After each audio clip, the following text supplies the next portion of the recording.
In October 2019, an elite team of Delta Force operators found themselves stopped dead at the entrance of a flooded subterranean tunnel in northwestern Syria. The tactical team couldn't advance. The target they had chased into this hole was wearing a suicide vest, and the narrow dirt passageway ahead was rigged with lethal defensive traps.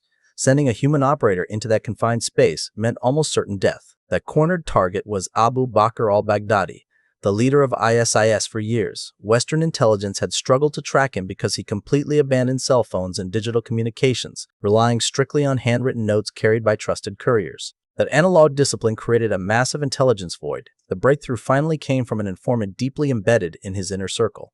That tip launched Operation Kayla Mueller, named in honor of Kayla Mueller, who had been kidnapped and killed by Baghdadi himself. Technology and signals intelligence had failed to find him. Now, facing an analog, rigged death trap in a dirt tunnel, the military needed a biological asset capable of bypassing physical traps that drones and sensors couldn't navigate.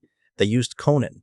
He is a 55-pound Belgian Malinois, classified by Special Operations Command as a multi-purpose canine, or MPC. This chart compares explosive detection success rates, showing exactly why the military relies on the Malinois breed. Because their olfactory system is roughly 40 times stronger than a human's, these dogs achieve an 80% success rate in finding hidden explosives on the battlefield. No mechanical sensor can match that reliability at scale. Getting a dog to that level requires a brutal selection process. For programs feeding into elite tiers like the Navy SEALs and Delta Force, out of every 100 Malinois evaluated for advanced training, 99 fail to make the final cut. Only that single percent survives the pipeline. The ones that pass become highly sophisticated sensory platforms. Handlers equip them with tactical vests carrying live feed cameras and audio relays, allowing these dogs to sprint ahead of the assault force and operate as autonomous off-leash scouts. Special Operations Command deploys a multi-purpose canine as a precision-guided weapon, utilizing their biology specifically for those moments when human survival probabilities drop to zero. That moment arrived late at night on October 26. Task Force 814 crossed Syrian airspace, dropping operators from helicopters straight into a hostile active fire zone outside Bakr al-Baghdadi's compound in Berisha. Knowing the doors were likely wired with explosives, the tactical team ignored the entrances entirely. They blew massive holes directly through the compound's exterior walls to safely insert the assault force. A brief firefight cleared the main residence, but Baghdadi had slipped away.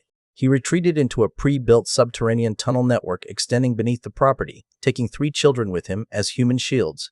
Stalled at the dark entrance of the tunnel, the Delta Force handler took Conan off-leash. He gave the command, and the Belgian Malinois sprinted blindly into the pitch-black passage to hunt down the fleeing target. This cross-section diagram reveals what was waiting in the dark. Baghdadi's hidden defensive trap consisted of live electrical cables submerged in a layer of standing water running along the tunnel floor. Conan hit the water at full speed and absorbed a massive electric shock. By taking that voltage into his own body, the dog triggered the trap before any human operator could step into it. Cornered and cut off by the dog's rapid advance, Baghdadi detonated his vest. The blast collapsed the tunnel. Delta Force operators moved in, confirmed Baghdadi's death with immediate DNA tests, and pulled Conan out of the rubble. The dog survived, but was severely shocked and injured, requiring an immediate medical evacuation. His injuries forced a difficult question into the open. Is it morally or legally defensible to deliberately send an animal into a confined space with a suicide bomber? The military views this through a strict operational calculus.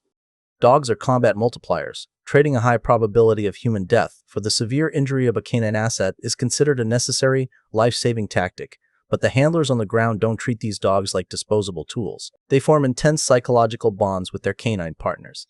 When a dog like Conan takes a hit, he receives trauma care and medevac flights on par with any wounded human soldier. There is no clean resolution to this debate. Knowingly placing animals in the path of lethal explosives remains a heavy, unspoken contract of modern warfare. Less than a month after taking that electrical shock, Conan was walking across the White House Rose Garden. In a highly unusual move, the commander-in-chief broke standard military protocol to partially declassify the dog's identity and present him to the global press. Most dogs would retire after surviving a tunnel explosion and becoming famous worldwide. Conan didn't. He went directly back to active duty, flying out on classified missions with Delta Force. He continued working for 4 more years, until passing away in November 2023. Ultimately, it was cancer, compounded by the physical toll of executing more than 50 combat drops, that ended his service. A 55-pound dog managed to corner the leader of a global terror network. Without saying a word, Conan did his job, running headfirst into the dark when the humans behind him could not.